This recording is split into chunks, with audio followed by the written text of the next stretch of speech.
जय गणेश। मैं पंडित दौलतराम सारस्वत आप सबका इस YouTube चैनल पर स्वागत करता हूं। सभी ज्योतिष प्रेमियों को मेरा राम राम। आज मैं ज्योतिष में बताने जा रहा हूं विष योग के बारे में। विष योग का निर्माण कैसे होता है और विष योग में जन्म लेने वाला व्यक्ति इसके जीवन में फलादेश क्या है। अभी तक इस चैनल को सब्सक्राइब नहीं किया है तो कर लेवें, और जिसने पहले से कर रखा है उनको बहुत बहुत धन्यवाद। ज्योतिष के अनुसार किसी भी जातक की कुंडली में शनि और चंद्र ग्रह की युक्ति हो, यह अच्छा नहीं माना जाता है। इस विष योग, इसे विष योग कहा जाता है।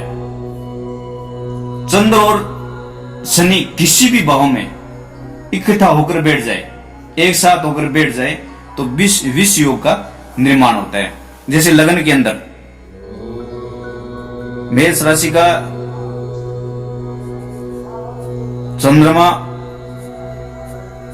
और शनि लगन के अंदर बैठे हो तो ये विष योग का निर्माण करते हैं। शनि और चंद्र की अगर युक्ति हो तो विष योग का निर्माण होता है।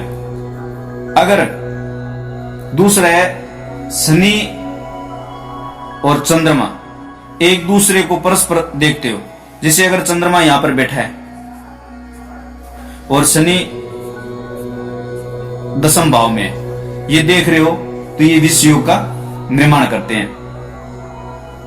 और कर्क राशि के अंदर शनि बैठा हो, मेघ वृक्ष मिथुन, ये आ गया कर्क। कर्क राशि के अंदर शनि बैठा हो और शनि हो पुष्य नक्षत्र में, पुष्य नक्षत्र में हो और चंद्रमा मकर राशि में हो तो दशम भाव में मकर राशि हो गई। और इसमें अगर चंद्रमा बैठा हो और चंद्र हो श्रवण नक्षत्र में तो ये पूर्णतः से विष योग बनाते हैं। और आमने सामने बैठे हैं तो भी विष योग का निर्माण हो रहा है। तीसरा, अगर शनि की महादशा चल रही है और चंद्रमा का अंतर आ गया तो विष योग का निर्माण हो जाता है।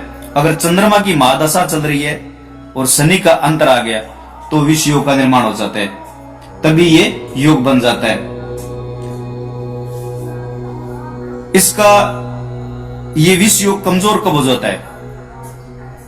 यदि कुंडली में शनि कमजोर हो और चंद्रमा बलवान हो तो विष योग का असर कम हो जाता है। जैसे अगर लगन में चंद्रमा बैठा है और शनि बैठा है, इसमें एक ग्रह बलवान हो और एक ग्रह कमजोर हो तो ये विष योग कम हो जाता है। अगर दोनों की युक्ति है, किसी भी भाव में अगर युक्ति है, चंद्रमा अगर 13 डिग्री का है और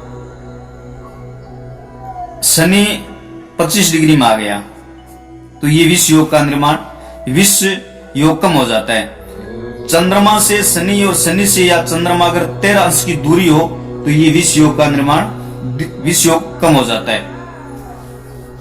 यदि मेष राशि में इन दोनों की युक्ति हो, लगन में ये बैठे हैं मेष राशि को, अगर यही दोनों साथ में बैठे हो मकर राशि के अंदर तो ये विष योग कम हो जाता है, क्योंकि शनि स्वगृह होकर बैठा है, चंद्रमा अपने भाव अपने राशि को देख रहा है। और मेष राशि के अंदर चंद्रमा और शनि साथ में बैठे हो तो ये पूर्ण तेज विष योग बन जाता है, क्योंकि शनि नीच राशि का हो गया। अगर किसी राशि का लग्न हो, छठे भाव में चंद्रमा शनि बैठे हो, 8वें भाव में चंद्रमा और शनि बैठे हो, 12वें भाव में चंद्रमा और शनि बैठे हो तो ये विष योग का निर्माण होता है। कुछ अच्छे विचार भी है शनि योग में। ये इस प्रकार के जातक न्यायप्रिय होते हैं और मेहनती होते हैं, ईमानदार, और कभी कभी इनके मन में वैराग्य भी उत्पन्न हो जाता है। मेहनती होते हैं और झूठ बहुत कम बोलते हैं। 30 वर्ष की उम्र के बाद में ये झूठ बहुत ही कम बोलते हैं, क्योंकि चंद्रमा मन का कारक है और शनि न्याय का कारक है, तो इसलिए ये बहुत ही कम झूठ बोल पाते हैं। विष योग का फलादेश क्या है?